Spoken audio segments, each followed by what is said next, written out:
আসসালামু আলাইকুম dear students. আজকে আমরা অনুশীলনী 4.1 এর 1 থেকে 8 পর্যন্ত যে অঙ্কগুলো সরল করতে বলছে এই সরলগুলোর সমাধান করব। আচ্ছা, 1 নাম্বার সরলটা যদি আমরা দেখি, আমাদের 1 নাম্বার সরলে বলছে 7 cube into 7 inverse 3 divided 3 into 3 inverse 4। ওকে, আমরা জানি a to the power m into a to the power n equal a to the power m plus n। গুণের বেলায় ভিত্তিগুলো একই হলে পাওয়ারগুলো যোগ হবে। একইভাবে এখানে ভিত্তি 7 পাওয়ারগুলো যোগ হবে। 7 to the power 3 plus minus 3। আচ্ছা, আমরা যদি এখানে চিহ্নটা গুণ করে দিই একবারেই, প্লাসে মাইনাসে, আমরা জানি প্লাসে মাইনাসে -3 -3।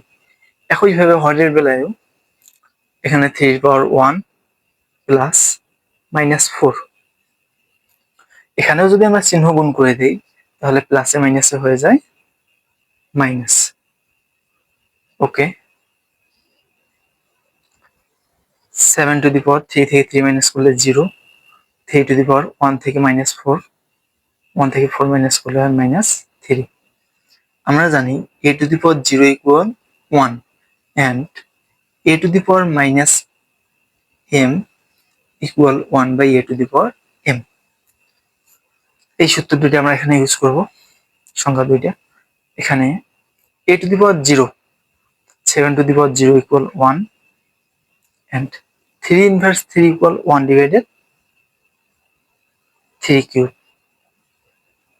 এটা যদি সলভ করতে যাই তাহলে পুরো 1 ডিভাইডেড 3 কিউব মানে 27, নিচে 27 উপরে চলে যাবে 27। আমরা জানি কোন ভগ্নাংশের হরে ভগ্নাংশ থেকে নিচেরটা উল্টে গিয়ে গুণ হয়। 27 চলে যাবে উপরে, 1 আসবে নিচে, আর নিচের 1 দেওয়া না দেওয়া সমান। 2 নাম্বার সরলটা যদি আমরা দেখি, আমাদের 2 নাম্বারে বলছে cubic root 7 square into cubic root 7 divided root over 7। Okay, কোন সংখ্যার উপরে কিউবিক রুট থাকলে তার উপরে পাওয়ার হয় 1/3, স্কয়ার রুট থাকলে পাওয়ার হয়ে যায় হাফ, ফোর্থ রুট থাকলে পাওয়ার হয়ে যায় 1/4। এই বেসিকটা আমরা এখানে কাজে লাগাবো।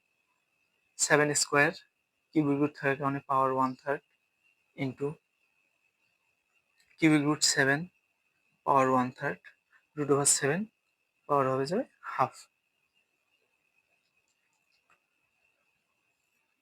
আমরা একটা সূত্র বলেছিলাম a to the power m whole to the power n equal a to the power mn।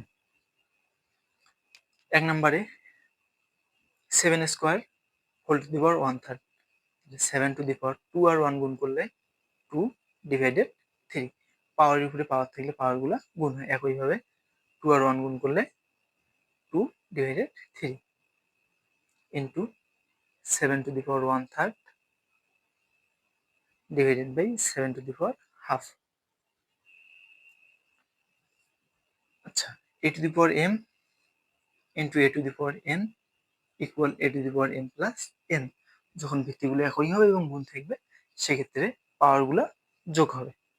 যোগ করি 7 to the power 2 divided 3 plus 1/3 divided 7 to the power half। যদি লবে যোগ করি 7 to the power,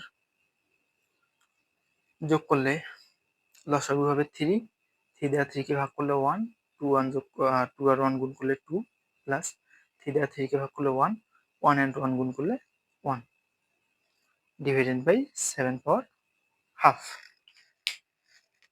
আচ্ছা, এর পরের অংশ, এখানে 2 and 1 যোগ করলে হয় 3, নিচে 3 পাওয়ার and 7 to the power half. 3 থেকে কাটা গেলে 7 ডিভাইডেড বাই 7 পাওয়ার হাফ। আমরা পড়েছিলাম ভাগফলের বেলায় যখন ভাগ আকারে থাকবে a to the power m divided a to the power n equal a to the power m minus n। ভাগ থাকলে পাওয়ারগুলো বিয়োগ হয়। 7 টু দি পাওয়ার 1 মাইনাস এখানে পাওয়ার হাফ, 1 থেকে হাফ বিয়োগ করলে হাফ। আমরা জানি যে যখন রুট ওভার থাকে সেক্ষেত্রে পাওয়ার হয় হাফ, তাহলে হাফ আছে, এটাকে আমরা লিখতে পারি √7। এটাই অ্যান্সার।